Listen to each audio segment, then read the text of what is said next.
And I'm back with Peter Qvortrup at AudioNote, and we talked a little bit about the front end, and now we're going to talk about, it's the $300,000 question. Why are amplifiers worth $300,000? What goes into the manufacture of an amplifier? Well, you know, a lot of people will tell you that the expensive products are just expensive because the margins are much higher. I mean, there's always some truth to that, because the margins on expensive product, because they're sold in much smaller quantity, will always be slightly higher because the initial investment is bigger. And you've got to recover that at some point, otherwise you don't have a business. And if you don't have a business, you don't stay in business for long enough to be able to service the shit you just sold, which is not a good idea, especially if you're a customer that has to spend a lot of money on it. The reason these are so expensive is that, one, they took many years to develop, and two, they use a very, very high proportion of silver in the circuit and the transformers.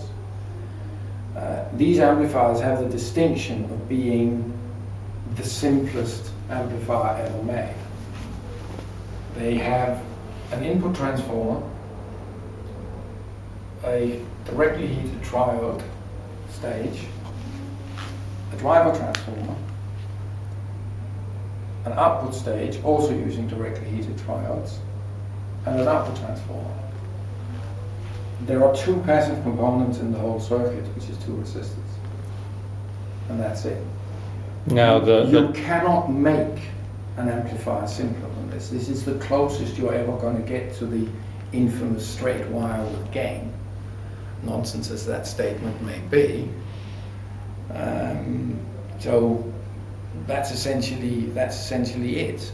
This cannot be improved upon unless you go to really serious power supplies, and then you're looking at a lot of space and even more heat coming out and so on, and you won't really improve on the power. You might improve on the overall sound, but the power is not going to change. These put out how much watts per channel? These are about 40 watts per channel. And those two output tubes are 211s, correct? 211 channel, VT46. And what is driving the 211? VT25. And we've chosen the VT25 for two reasons. One is because it's got the right gain characteristics, but also because it's got a very complementary sound to the 211. And that's another thing that's very, very important, is to choose parts, and especially in the gain applications, whether it's a preamp or a power amp, doesn't really matter. It's very important to choose tubes that have a complementary sound, because otherwise you end up with something that doesn't, whilst each stage is very good and each bit is very good, it doesn't actually work together as well as it would do otherwise.